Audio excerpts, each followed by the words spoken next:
لله وكفى وسلام على عباده الذين اصطفى أما بعد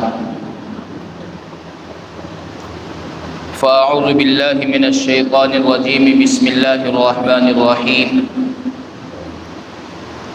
قل هل يستوي الذين يعلمون والذين لا يعلمون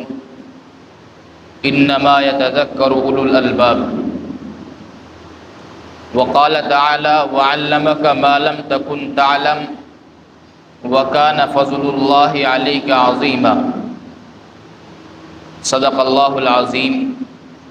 وقال النبي صلى الله عليه وسلم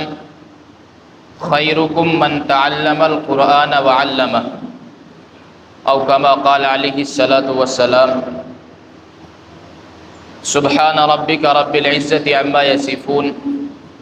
وسلام على المرسلين والحمد لله رب العالمين اللهم صل على سيدنا مولانا محمد وعلى آلہ واصحابہ وبارک وسلم۔ اللہ سے کرے دور وہ تعلیم بھی فتنہ، اللہ سے کرے دور وہ تعلیم بھی فتنہ،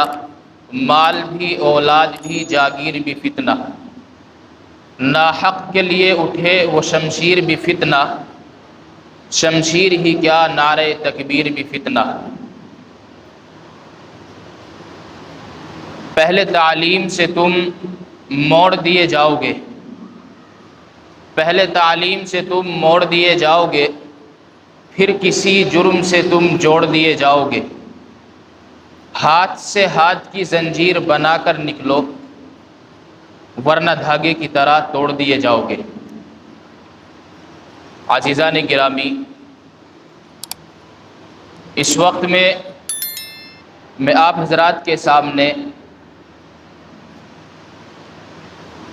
عصر حاضر کے اعتبار سے بہت ہی اہم اور بہت ہی نازک موضوع کو لے کر کے آج آپ حضرات کے سامنے اس پر تبصرہ کرنا ہے۔ یقیناً یہ ایک ایسا موضوع ہے کہ ہم یہ سمجھتے ہیں کہ اللہ کے رسول صلی اللہ علیہ وسلم کی سیرت اور اللہ کے رسول صلی اللہ علیہ وسلم کی حیات طیبہ کا سب سے اہم جز یہی موضوع ہے۔ اللہ کے رسول صلی اللہ علیہ وسلم کی سیرت و کردار اور اگر حیات طیبہ کو دیکھا جائے تو سب سے اہم عنوان اور سب سے اہم موضوع رسول اکرم صلی اللہ علیہ وسلم کی ذات سے جو ہمیں ملتا ہے وہ یہی ہے، اور اس موضوع اور اس عنوان کا نام ہے معاشرے کے اندر تعلیمی بیداری پیدا کرنا۔ تعلیم انسان کے لیے ایک ایسا زیور ہے کہ جس زیور کے ذریعے سے انسان دوسرے لوگوں پر ممتاز ہوتا ہے۔ تعلیم ہی کے ذریعے سے انسان کو ایک دوسرے کے اوپر فضیلت حاصل ہوتی ہے۔ اگر سارے ہی تعلیم سے ناآشنا ہو اور کوئی تعلیم یافتہ آدمی نہ ہو تو سب بیوقوف اور ان پڑھ کہلاتے ہیں۔ انہی چند لوگوں میں سے ایک آدمی ہوتا ہے جو پڑھا لکھا ہوتا ہے، چاہے وہ دنیاوی اعتبار سے پڑھا لکھا ہو یا اخروی اعتبار سے پڑھا لکھا ہو، لیکن اس کے علم کی وجہ سے اس کی شان جو ہوتی ہے وہ دوسرے لوگوں سے ممتاز ہوتی ہے اور جدا ہوتی ہے، اور دوسرے لوگ بھی اس کے علم کی وجہ سے ہی اس کا اکرام اکثر و بیشتر کرتے ہیں۔ تو لہٰذا تعلیم ہمارے لیے ایک ایسا زیور ہے کہ جس کے ذریعے سے اللہ تبارک و تعالیٰ نے انسان کو فضیلت بخشی ہے ایک دوسرے کے اوپر۔ ہمیں صاف طور پر سمجھ لینا چاہیے کہ اللہ تبارک و تعالیٰ نے اس کائنات کے اندر کم و بیش 18,000 دیگر مخلوقات پیدا کی ہیں۔ 18,000 مخلوقات میں سے اللہ تبارک و تعالیٰ نے سب سے افضل انسان کو بنایا ہے، مگر اگر دیکھا جائے تو اللہ تبارک و تعالیٰ نے فرشتے کو بنایا، اور ہم سب جانتے ہیں کہ فرشتے کو اللہ تبارک و تعالیٰ نے نور سے اور روشنی سے بنایا ہے، اور اللہ تبارک و تعالیٰ کی یہ فرشتہ جو مخلوق ہے، یہ نورانی مخلوق ہے، اور اس کے بارے میں آتا ہے کہ یہ اللہ تبارک و تعالیٰ کے حکم کی ذرہ برابر بھی کوئی نافرمانی یہ مخلوق نہیں کر سکتی۔ تو ایک تو نور سے بنایا جانا، اور ایک اللہ تبارک و تعالیٰ کی نافرمانی ان سے، اس مخلوق سے صادر نہ ہونا، اپنے آپ میں یہ دو فضیلت یہ مخلوق رکھتی ہے۔ اور اس کے بعد اللہ تبارک و تعالیٰ نے انسانوں کی پیدائش سے پہلے جنات کو پیدا فرمایا، اور جنات کی پیدائش جو اللہ تبارک و تعالیٰ نے کی ہے وہ آگ سے کی ہے۔ اور تیسرے نمبر پر جس مخلوق کو اللہ تبارک و تعالیٰ نے پیدا کیا ہے وہ انسان ہے۔ مگر بات یہ ہے کہ ان فرشتے کو اللہ تبارک و تعالیٰ نے وہ درجہ نہیں بخشا، اور جنات کو اللہ تبارک و تعالیٰ نے آگ سے بنایا، وہ درجہ اس کو بھی نہیں بخشا گیا۔ اللہ تبارک و تعالیٰ نے انسان کو مٹی سے بنایا، اور مٹی آگ اور نور کے مقابلے میں مٹی زیادہ ذلیل ہوتی ہے، اس کی کوئی زیادہ اہمیت نہیں ہوتی۔ مگر اس کے باوجود اللہ تبارک و تعالیٰ نے انسان کو مٹی سے بنایا ہے، اور فضیلت سب سے زیادہ انسان کو اللہ تبارک و تعالیٰ نے بخشی۔ اس لیے کہ حدیث کے اندر آتا ہے کہ اللہ کے رسول صلی اللہ علیہ وسلم نے فرمایا کہ سب سے زیادہ اشرف المخلوقات اللہ تبارک و تعالیٰ نے انسان کو بنایا ہے۔ تو سوال یہاں پیدا یہ ہوتا ہے کہ جب انسان کو اللہ تبارک و تعالیٰ نے مٹی سے پیدا کیا، تو انسان کو سب سے افضل اللہ تبارک و تعالیٰ نے کیوں بنایا ہے؟ اتنی زیادہ فضیلت، اتنی زیادہ افضلیت اور برتری اللہ تبارک و تعالیٰ نے انسانی مخلوق کو کیوں بخشی ہے؟ یہ سوال پیدا ہوتا ہے،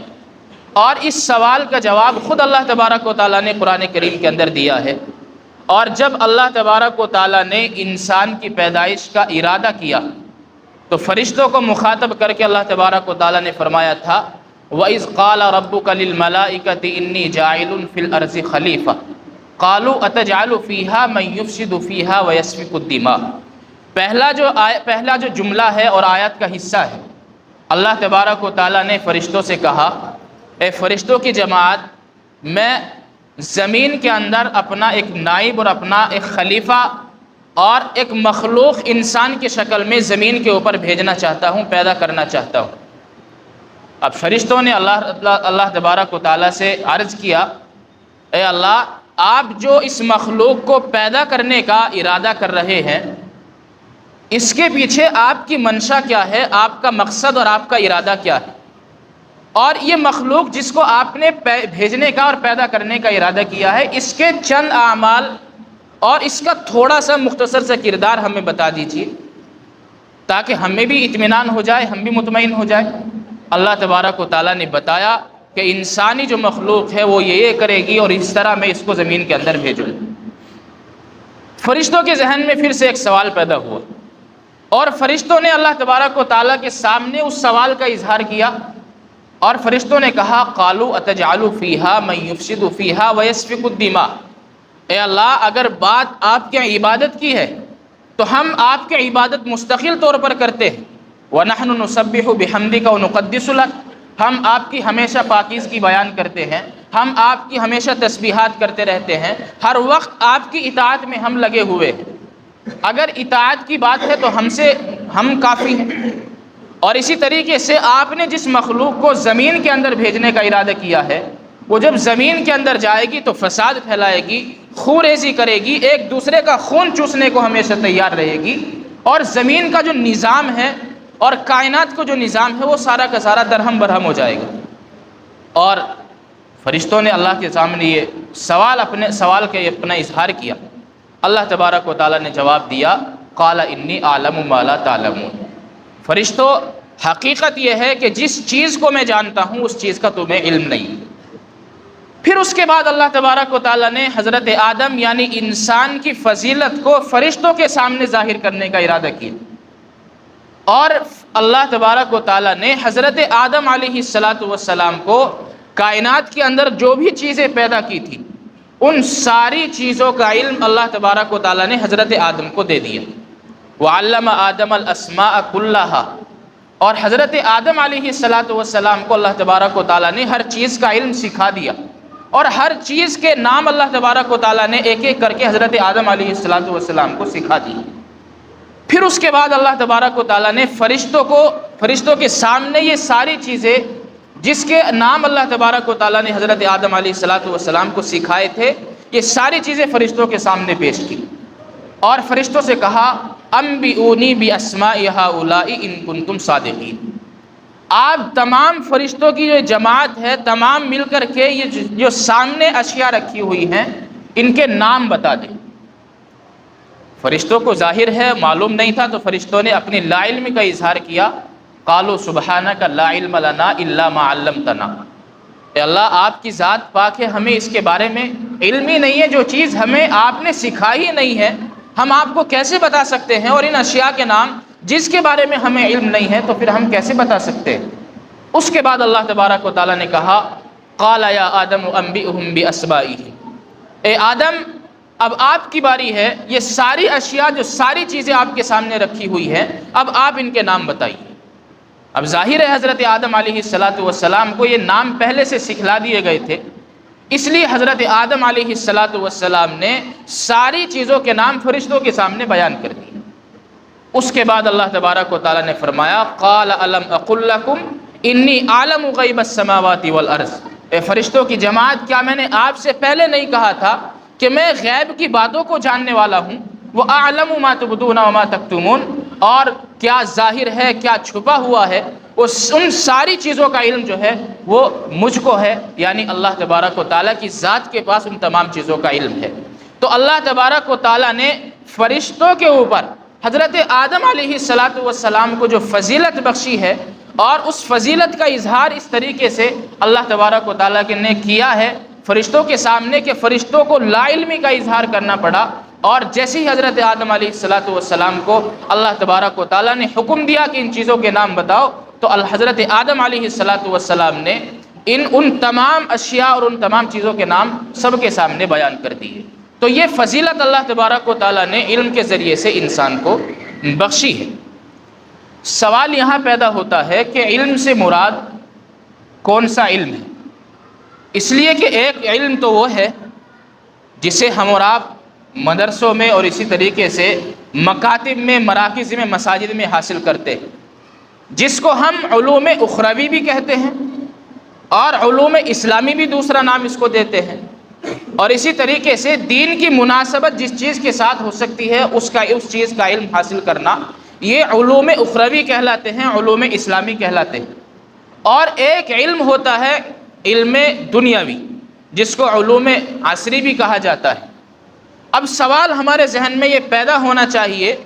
کہ جس علم کے ذریعے سے اللہ تبارک و تعالیٰ نے حضرت آدم علیہ السلام کو فضیلت بخشی ہے، آخر اس علم کی مراد کیا ہے؟ میرے بھائیو، ظاہر ہے انسان کو دونوں علم کی ضرورت ہے، دونوں علم کی ضرورت ہے۔ دنیا میں اگر انسان کو صحیح سلامت زندگی گزارنی ہے اور دوسروں کے شرور و فتن سے بچنا ہے تو ہمیں دنیاوی علم بھی چاہیے، اور اگر ہمیں آخرت سے بچنا ہے اور اسی طریقے سے آخرت کی رسوائی سے اور ذلت سے ہمیں بچنا ہے تو پھر ہمیں اخروی علم بھی چاہیے۔ تو سوال یہاں پیدا ہوتا ہے کہ دنیاوی علم کو حاصل کرنے کی حیثیت ہمارے لیے کیا ہے اور اخروی علم کو حاصل کرنے کی حیثیت ہمارے لیے کیا ہے؟ یقیناً میرے بھائیوں، ایک عجیب مسئلہ اس وقت میں ہمارے سامنے ہے۔ ہم نے جس چیز کو اپنا مقصد اور نصب العین بنانا چاہیے تھا، اس چیز کو اپنا مقصد اور نصب العین بنانے کے بجائے ہم نے جس چیز کو مقصد نہیں بنانا چاہیے تھا اس چیز میں ہم آگے نکل گئے۔ آج ہمارے معاشرے میں اور ماحول میں یہ دیکھنے کو ملتا ہے کہ جتنے بچے ہمارے علوم اخروی سے وابستہ ہیں اس سے کہیں زیادہ، اور اگر میں حساب سے بتاؤں آپ کو تو 90% سے زیادہ بچے جو ہیں وہ علوم دنیاوی کے پیچھے پڑے ہوئے ہیں، علوم دنیاوی کے پیچھے پڑے ہوئے ہیں۔ میرے بھائیوں، اگر انسان کو اس دنیا کے اندر بھیجا گیا ہے تو مقصد دنیا انسان کی نہیں ہونی چاہیے، بلکہ مقصد انسان کی آخرت ہونی چاہیے، اس لیے کہ انسان کی دنیا کی زندگی کی جو حیثیت ہے اور انسان کی دنیا کی زندگی کا جو وقفہ ہے وہ صرف اتنا ہے کہ کسی کہنے والے نے کیا خوب کہا ہے کہ آتے وقت تو انسان کے کان میں اذان ہوتی ہے اور جاتے وقت انسان کی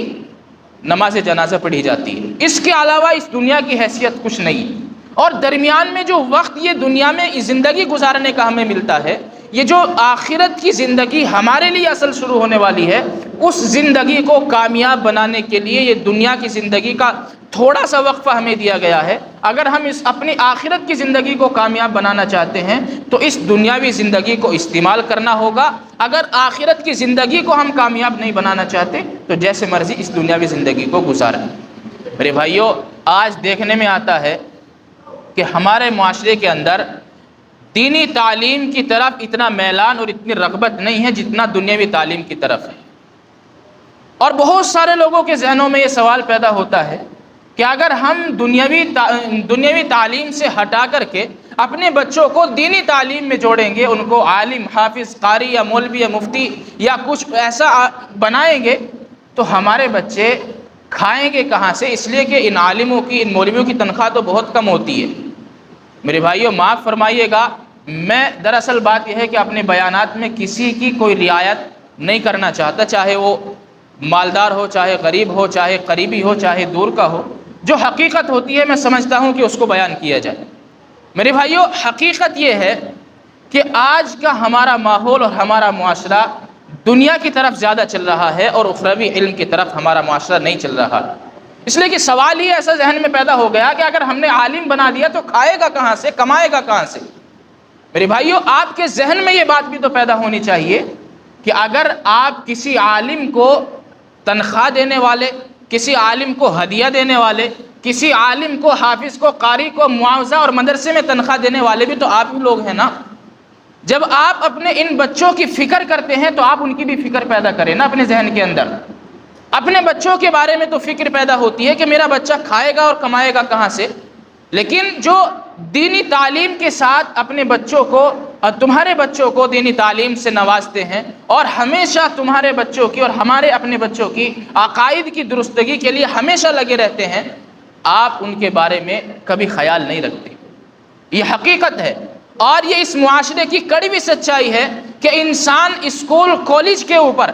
جتنا پیسہ خرچ کرتا ہے، اگر خدا کی قسم اتنا پیسہ وہ مدرسوں پر خرچ کر لینا تو دوسرے کالجوں اور اسکولوں کے کالے دروازے تک پہنچنے کی بھی ضرورت نہ پڑے۔ اس لیے کہ آپ اپنے اسکول، کالج میں بھیجنے کے بجائے اپنے مدرسوں کو اس قدر کامیاب بنائیں کہ تاکہ دوسرے کے یہاں جانے کی ضرورت ہی نہ پڑے۔ آپ اپنے مدرسوں کے لیے صرف کیا کرتے ہیں؟ رمضان آیا، اپنی زکوٰۃ نکالی، اور وہ بھی خوش دلی سے نہیں۔ آپ دیکھتے ہیں بعض مرتبہ مسجد کے اندر کوئی آ کر کے سفیر اعلان کرتا ہے چندے کا، تو بعض آدمیوں کے ماتھے کے اوپر سلوٹیں پڑ جاتی ہیں کہ اس نے آ کر کے مدرسے کے لیے اعلان کیسے کر دیا۔ حقیقت یہ ہے، ہمیں سوچنا چاہیے کہ اگر وہ ہمارے پاس مدرسے کے طلبہ کے لیے کچھ اکٹھا کرنے کے لیے آیا ہے اور آپ سے کچھ لینے کے لیے آیا ہے تو احسان ہمارا نہیں ہے، احسان اس آنے والے کا ہے۔ اس لیے کہ اس کے اوپر یہ ذمہ داری نہیں ہے، آپ کے اوپر ذمہ داری تھی کہ آپ خود جا کر کے ان کو یہ چیز ادا کرتے، خود جا کر کے آپ ان کی ضرورتوں کی کفالت کرتے اور آپ ان کی ضرورتوں کا دھیان رکھتے۔ لیکن الٹا بجائے اس چیز کے اگر کوئی سفیر آ کر کے اعلان کرتا ہے تو ہم اس پر چڑھنے کے لیے تیار رہتے۔ میرے بھائیوں، آج آپ دیکھتے ہوں گے اسکول اور کالج کی فیس کے نام پر ہم لوگ اپنے بچوں کی کس قدر فیس جمع کرتے ہیں۔ میں تھوڑی سی اپنے حساب سے حساب لگا کے بتاتا ہوں۔ اگر ایک انسان اپنے بچے کی ماہانہ فیس 500 روپے ادا کر رہا ہے اور مثال کے طور پر اس کے 2 یا 3 بچے اسکول اور کالج میں جا رہے ہیں تو 500 روپے جو فیس ہوگی فی بچہ، وہ تو اسکول کی الگ ہوگی، اور مزید اس پر وہی اسکول اور کالج کے اساتذہ، وہی اسکول اور کالج کے ٹیچر پھر تم لوگوں کو ٹیوشن کے نام پر لوٹتے ہیں۔ تم لوگوں کو وہی اسکول اور کالج کے ٹیچر ٹیوشن کے نام پر لوٹتے ہیں۔ میرے بھائیوں، جو اسکول میں پڑھایا جاتا ہے، جو اسکول میں ماسٹر اور ٹیچر پڑھانے والے ہیں، وہی تم لوگوں کے بچوں کو ٹیوشن پڑھانے والے۔ اگر آپ کو اپنے بچوں کو ٹیوشن پڑھانا تو پھر اسکول بھیجنے کی ضرورت نہیں ہے۔ اگر آپ اسکول بھیج رہے ہیں اور اپنے بچوں کو ٹیوشن کی ضرورت پھر بھی پڑ رہی ہے تو یہ سمجھ میں آتا ہے کہ پھر آپ کے اسکول کا نظام صحیح نہیں ہے۔ اس لیے کہ ایک بچے کو جب اسکول کے اندر اس نے 500 روپے کم از کم فیس کے جمع کر دیے تو اب اسے کیوں ضرورت پیش آئی کہ وہ دوبارہ سے 500 روپے ٹیوشن کے نام پر جمع کرے؟ میرے بھائیوں، آپ لوگوں کو چاروں طرف سے لوٹا جا رہا ہے، لیکن اس کے برخلاف اگر کسی مدرسے کے یا کسی مسجد کے امام اور یا قاری نے اور بچوں کو پڑھانے والے نے 10 روپے جمعراتی کے نام پر اگر بچے سے مانگ لے تو آپ لوگوں کو موت آ جاتی ہے۔ بہت سارے لوگوں کو ہم نے دیکھا ہے بہت سارے لوگوں کو یہ تانا دیتے ہوئے کہ ہم آپ کو تنخواہ نہیں دیتے اپنے بچوں کو پڑھانے کی۔ میرے بھائی یہ تنخواہ تو آپ وہاں بھی دیتے ہیں جہاں 500 روپے فیس کے پہلے اسکول میں جمع کرتے ہیں اور 500 روپے فیس کے پھر ٹیوشن کے نام پر آپ اپنی جیب سے نکالتے ہیں۔ میرے بھائیو یہ دراصل یہ بات اس وجہ سے ہے کہ ہمارے اندر دنیاوی تعلیم کی اہمیت ہے اور دینی تعلیم کی اہمیت ہمارے اندر نہیں۔ آج ہم نے اپنے بچوں کے ذہن و دماغ میں اسکول کالج ٹیوشن ڈال دیا ہے۔ میرے بھائیو جس بچے کو پڑھایا ہی جاتا ہو اور جس بچے کو ٹیوشن کے نام پر گمراہ کیا جاتا ہو، آپ بتائیں کیا اس کا دینی تعلیم میں من لگے گا؟ حقیقت یہ ہے کہ اس کا دینی تعلیم میں من نہیں لگے گا۔ اگر وہ پڑھنے کے لیے بھی آئے گا تو اس کے دماغ میں جو کالج اور ٹیوشن گھسا ہوا ہے اس کے اثرات اس پر ظاہر ہوں گے۔ اور معاف فرمائیے گا، کبھی کبھی تو ایسا ہوتا ہے، کبھی کبھی اپنے بچوں کو لے کر کے انسان آتا ہے۔ ہمارے یہاں غالباً 2:30 اور 3 بجے کے درمیان میں بچے آنے شروع ہوتے ہیں،